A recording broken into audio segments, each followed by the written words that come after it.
Hello, and welcome to Podsothoth, a Lovecraft book club. I'm your host, reader, and doomsayer, Todd Beardsley. As this is a horror podcast, it may not be suitable for all listeners. I'll be reading a selection from the works of H.P. Lovecraft.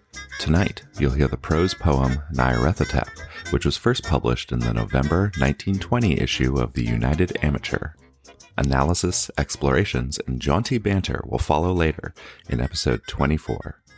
Please be aware, this story contains visions, portents, and omens regarding the end of days, mass hypnosis, and a mispronunciation of the word tenebrous.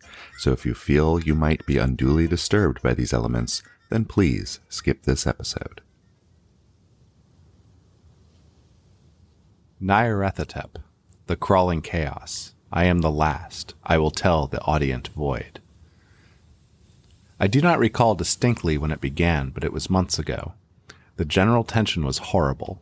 To a season of political and social upheaval was added a strange and brooding apprehension of hideous physical danger. A danger widespread and all-embracing, such a danger as may be imagined only by the most terrible phantasms of the night. I recall that people went about with pale and worried faces and whispered warnings and prophecies which no one dared consciously repeat or acknowledge to himself that he had heard.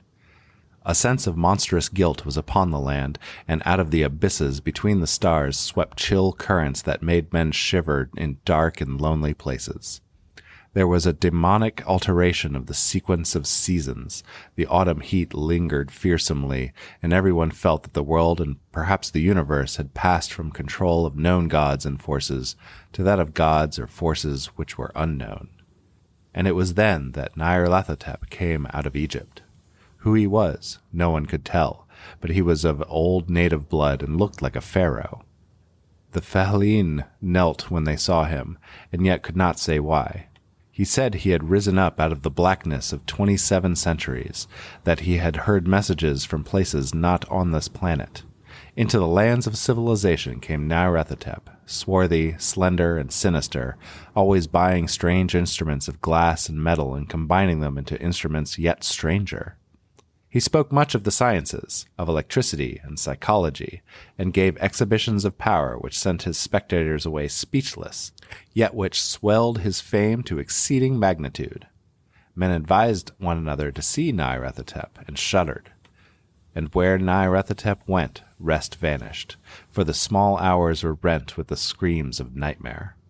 Never before had the screams of nightmare been such a public problem, and now wise men almost wished they could forbid sleep in the small hours, that the shrieks of cities might less horribly disturb the pale, pitying moon as it glimmered on green waters gliding under bridges, and old steeples crumbling against a sickly sky.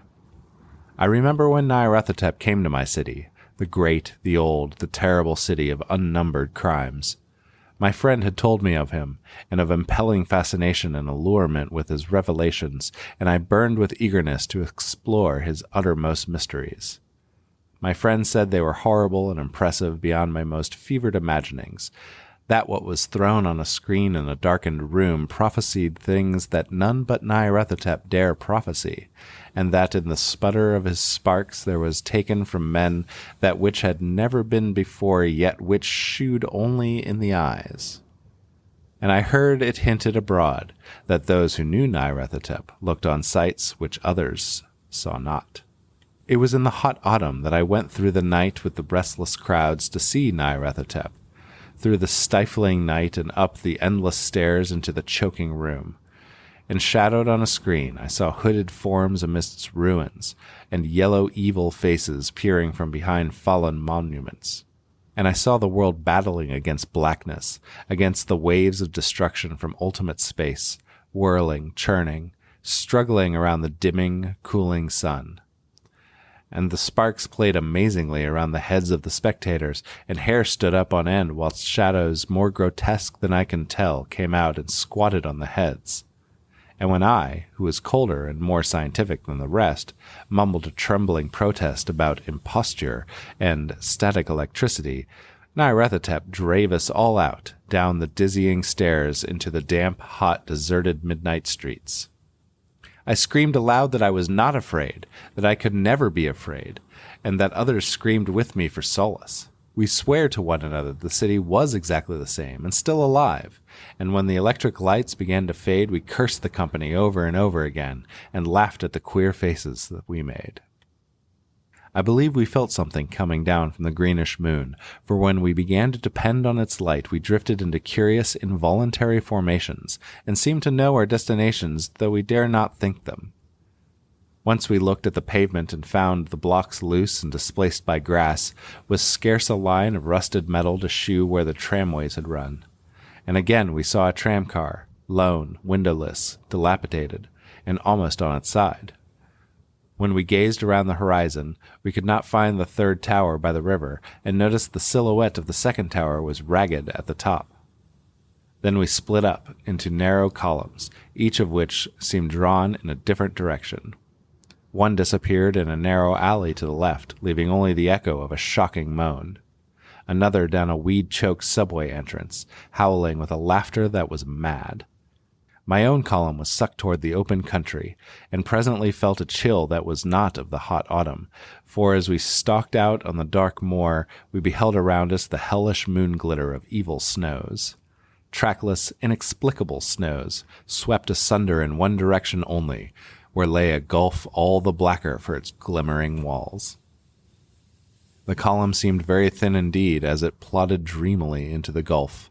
I lingered behind, for the black rift in the green-litten snow was frightful, and I thought I had heard the reverberations of a disquieting wail as my companions vanished, but my power to linger was slight. As if beckoned by those who had gone before, I half floated between the titanic snowdrifts, quivering and afraid, into the sightless vortex of the unimaginable.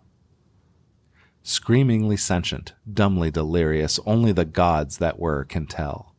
A sickened, sensitive shadow writhing in the hands that are not hands, and whirled blindly past ghastly midnights of rotting creation, corpses of dead worlds with sores that were cities, charnel winds that brush the pallid stars and make them flicker low. Beyond the world's vague ghosts of monstrous things, half-seen columns of unsanctified temples that rest on nameless rocks beneath space and reach up to dizzy vacua above the spheres of light and darkness. And through this revolting graveyard of the universe, the muffled, maddening beat of drums and thin, monotonous whine of blasphemous flutes from inconceivable, unlightened chambers beyond time, the detestable pounding and piping whereunto dance slowly, awkwardly, and absurdly the gigantic, tenebrous ultimate gods, the blind, voiceless, mindless gargoyles whose soul is Nyarlathotep.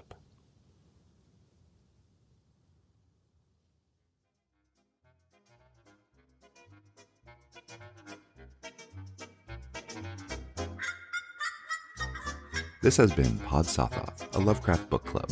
Our next episode will be an even-numbered episode, so we will be discussing Nyarlathotep and its themes, illusions, and unintended comedy. Until then, beware the crawling chaos.